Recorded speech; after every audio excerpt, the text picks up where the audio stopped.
किसान को लोग अन्नदाता तो कहते हैं, लेकिन वो कोई नहीं देखता कि वो अन्न खाता भी है या नहीं। जो कमाता है वही भूखा रहे, यह दुनिया का सबसे बड़ा आश्चर्य है। सर छोटू राम को दीन बंधु के नाम से यूं ही नहीं जानते लोग। उन्होंने ही ये बात कही थी।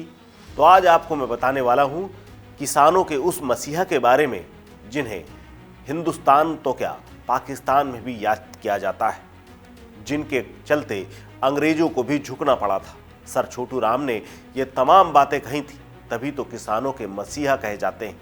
छोटे से गांव से आने वाले छोटू राम का ब्रिटिश राज के दौरान भारत के किसानों की समस्याओं का निराकरण के लिए अंग्रेजों से खुद भिड़ गए थे। छोटू राम किसानों के बीच किसी देवता की तरह पूजे जाते हैं। भारतीय राजनीति में आज भी किसानों के हितों को लेकर किए गए उनके कामों की प्रासंगिकता बनी हुई है, इसीलिए उन्हें प्रधानमंत्री नरेंद्र मोदी तक पूजते हैं। सर छोटू राम का जन्म 24 नवंबर 1981 को रोहतक के गढ़ी सांपला में हुआ था। चौधरी छोटू राम वहीं पैदा हुए थे। उनका परिवार किसान परिवार था। परिजनों ने उनका नाम रिछपाल रखा था, लेकिन घर में सबसे छोटे होने के चलते उन्हें छोटू कहते थे। छोटू राम कहकर पुकारते रहे। प्राथमिक स्कूल में नाम लिखवाने के दौरान उनका यही नाम लिख दिया गया, जो आगे चलकर छोटू राम हो गया। 11 साल की उम्र में ही उनकी शादी ज्ञानो देवी के साथ कर दी गई। छोटू राम आगे भी पढ़ाई करना चाहते थे। दिल्ली के एक ईसाई स्कूल में एडमिशन ले लिया, लेकिन दिल्ली जाने से पहले एक घटना ने उनके जीवन को बदल कर रख दिया। दरअसल छोटू राम किसान सामान्य परिवार से थे। परिवार में इतना पैसा नहीं था कि वो दिल्ली जैसे शहर में पढ़ा लिखा सके।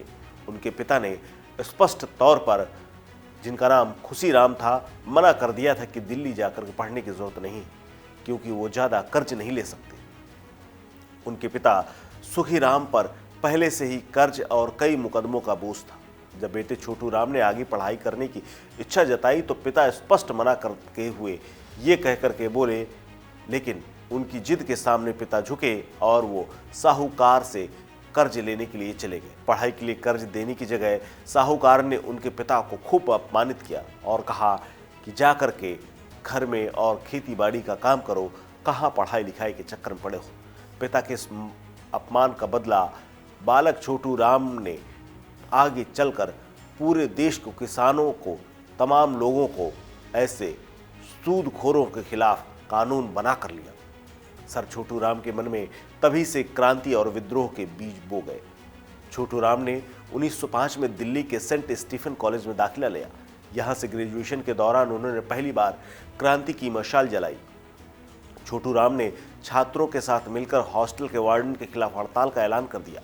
इतना ही नहीं, कॉलेज के छात्रों को सुविधाओं के लिए अब हड़ताल से आगे नजर आने लगी, तो इसी वजह से कॉलेज में वो जनरल रॉबर्ट के नाम से मशहूर हो गए। साल 1910 में उन्होंने आगरा से LLB की डिग्री हासिल की। इसके साथ ही छोटू राम ने आगे चल करके कई स्कूल कॉलेज भी खुलवाए। सर छोटू राम ने जाट आर्य वैदिक हाई स्कूल की स्थापना की। कहा जाता है कि अपनी आमदनी का एक बड़ा हिस्सा वो स्कूल में दान किया करते थे। शिक्षा के क्षेत्र में काम करने के साथ ही सर छोटू राम ने 1912 में जाट सभा का गठन किया। 1915 में जाट गजट नाम से अखबार निकाला। उन्होंने किसानों के लिए लेख लिखने के साथ किसानों की समस्याओं को हल करने के लिए पैरवी शुरू की। इतना ही नहीं, पहले विश्व युद्ध के समय उन्होंने रोहतक से 22,000 से ज़्यादा सैनिकों को सेना में भर्ती होने के लिए प्रेरित तक किया।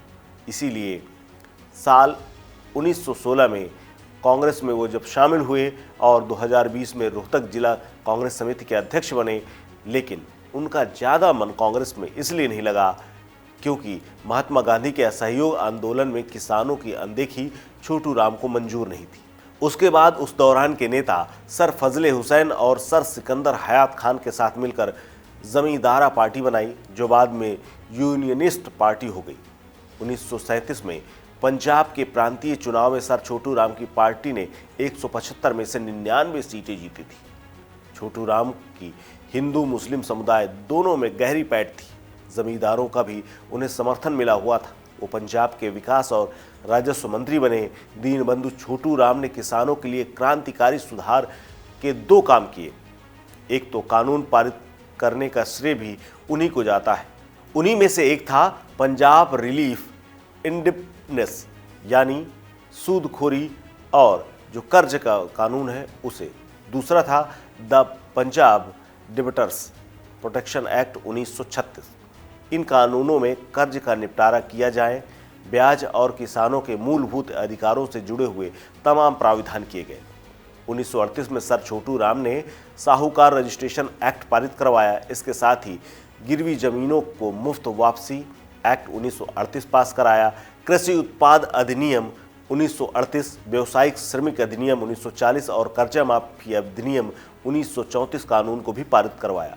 9 जनवरी 1945 को सर छोटू राम का निधन हो गया। केंद्र सरकार की ओर से लाए गए तमाम कानूनों को लेकर के और जब भी किसान की बात होती है सर छोटू राम का नाम सबसे पहले आता है। इस खबर में फिलहाल इतना ही। अपडेट्स के लिए बने रहिए वन इंडिया हिंदी के साथ। नमस्कार।